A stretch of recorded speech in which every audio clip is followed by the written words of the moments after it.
Welcome to the deep dive. This is where we take one source, dig into it, and pull out the really crucial stuff for you. Yeah, the big ideas, those aha moments, maybe something surprising too. Exactly. But without that feeling of, information overload, it's your shortcut to getting genuinely clued in.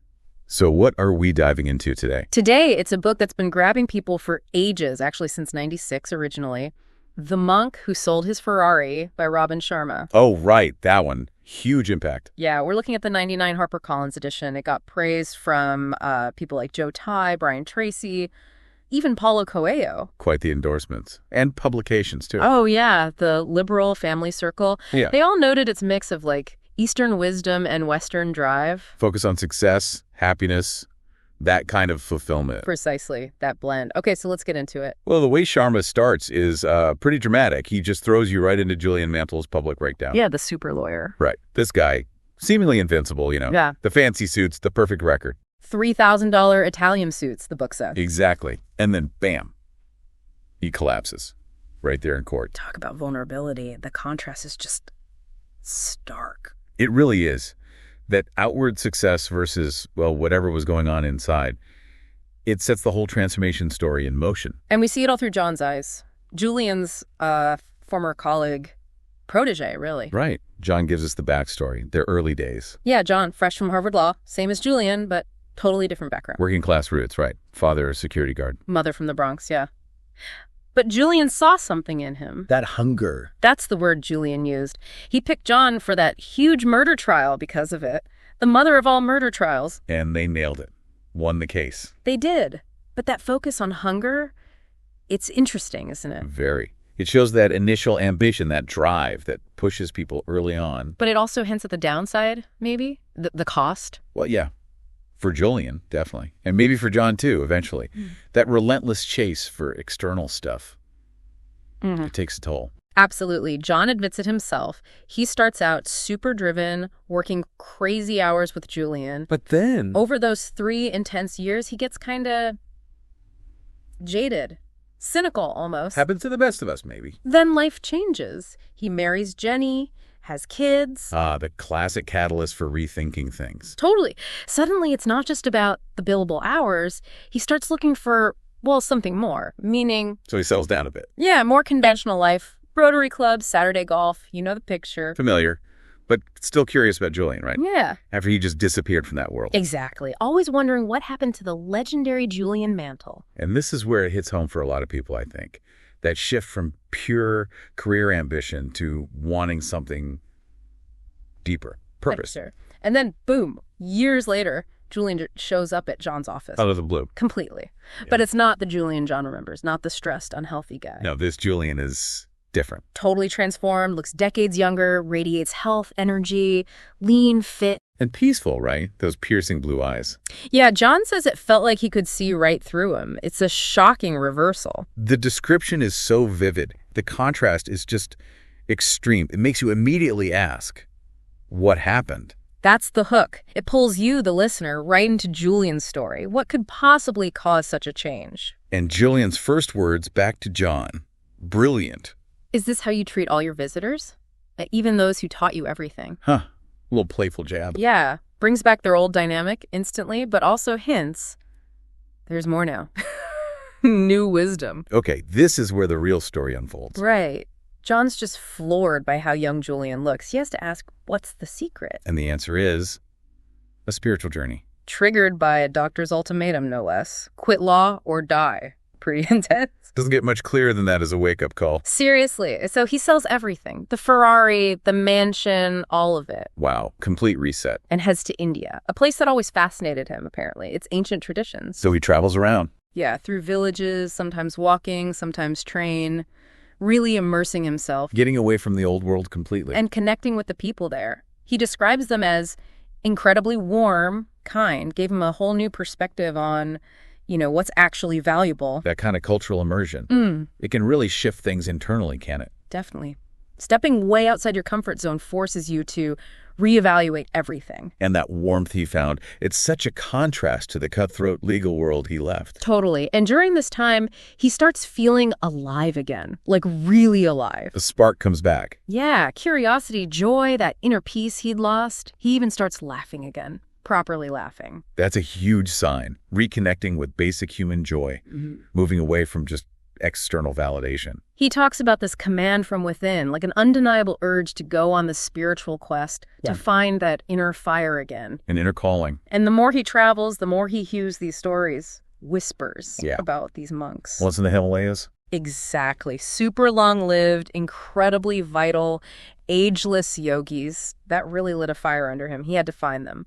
The timeless quest for wisdom, for those who've figured out how to live well, truly well. So he undertakes this, seriously tough trek. 7 days into the Himalayas. Grueling. He said it felt like an inner compass was guiding him. Sounds a bit mystical. Well, the whole journey feels a bit that way. And then he meets this figure, robed in red, carrying flowers, delicate flowers. Wow, the imagery. Very dreamlike. Rugged mountains, this serene figure, bright flowers. This figure leads him eventually to the Valley of Savannah. The hidden sanctuary. And the description is just breathtaking. Lush green valleys, snow-capped peaks all around, this dense pine forest, like another world. An enchanting fantasy land, he calls it. Totally removed from modern chaos, perfect setting for wisdom. And then he sees it, the village of roses. You mean literally made of roses? Apparently. The temple, the huts, everything. Can you picture that? Hard to imagine. Sounds incredible. And the people. The sages. They move with this amazing peace, agility, wearing pink silk, white lotuses, and the kicker. Let me guess. They look young. Incredibly young, full of life, no wrinkles, no gray hair, like a time doesn't touch them there. Whoa. Okay, so that's the embodiment of what he was searching for. Harmony, vitality, peace. Exactly. He's welcomed with this simple meal, fruits, vegetables, learns later that's key to their health. Makes sense. Simple, natural diet. He gets a hut filled with flowers, just an empty journal inside. A blank slate, a fresh start. He says it felt like coming home, a place to heal. And that's how his life among the sages begins. Simple, serene. Learning from them. His days are spent with Yogi Raman, watching sunrises, meditating, deep talks in the forest. Sounds idyllic. And he changes fast. After just 3 weeks, he feels this huge personal expansion. Realizing what's truly important. Yeah. That inner success trumps outer success every time. The difference between being well off and actual well-being. That's a massive insight. Wealth versus well-being. Not the same thing at all. Then Julian uses this great analogy on John, the empty cup. Ah, the classic. He tells John basically, look, you're so full of your old legal ideas, your routines, there's no room for anything new. You got to empty your cup first. Exactly, to be open. It's a challenge to John's whole way of thinking. It's a good metaphor for anyone, really. We all get stuck in our ways, our own full cups. Hard to see when you need to empty it. True. And this leads to how Yogi Raman teaches, not lectures, but a fable. A mystical fable. Smart. Makes it memorable. Totally. Packages the wisdom into a story. 7 virtues, 7 symbols. Okay, let's break it down. What's the first symbol? The garden. A lush, beautiful garden. Symbolizing. The mind. The potential of your mind. Okay. Makes sense. The idea is you have to tend your mind. Like a garden. Cultivate good stuff, weed out the bad. Guard it against toxic waste, worries, anxieties. Right. He even mentions the old Savanan symbol for worry looked like a funeral pyre. Wow, that's potent. Yeah. Worry literally burning you up. So mental mastery comes from conditioning. Yeah. Actively choosing what grows in your mental garden. Constant effort, like weeding. You can't just let it go wild. Exactly. Next up, the lighthouse. Tall, strong, guiding. Symbolizing purpose, I bet. You got it. A life lived with clear purpose. He quotes William James. We all have this untapped potential. And purpose unlocks it. Purpose ignites it. Focuses your energy on what actually matters to you. Like a beacon, showing the way. Without it, you're just drifting. Pretty much. Then comes a surprising one. The sumo wrestler. A sumo wrestler. Okay, what's that about? Constant self-improvement. Kaizen. Ah, the Japanese concept. Small, continuous steps. Exactly. The power of tiny improvements day after day. Mind, body, spirit. So not necessarily huge leaps, but steady progress. Right. He quotes Epictetus on self-mastery. It's about facing your weaknesses, your fear. Fear is a mental monster. Or a negative stream of consciousness. Gotta confront it. And doing the hard stuff. Yeah, doing what less developed people avoid. That leads to long-term fulfillment. Happiness comes from progressively realizing a worthy goal. Interesting. So Kaizen,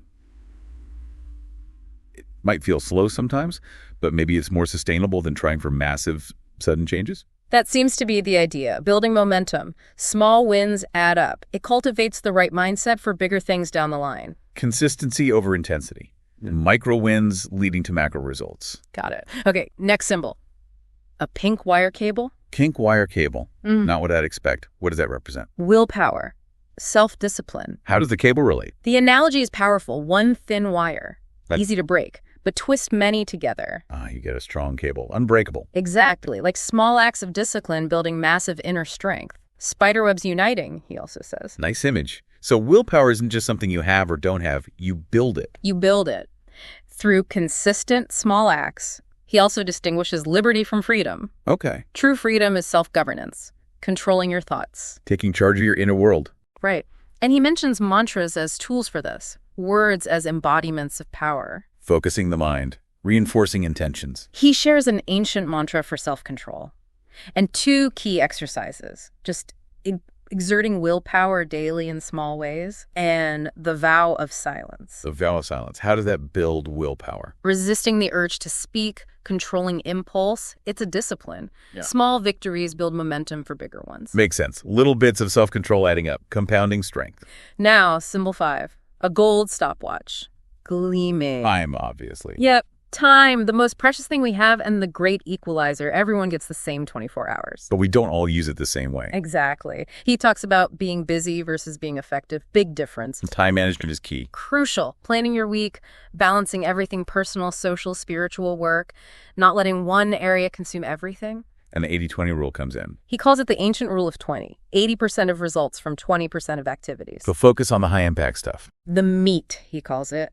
Cut out the fat, the time wasters. You have to value your own time. If you don't, no one else will. Right.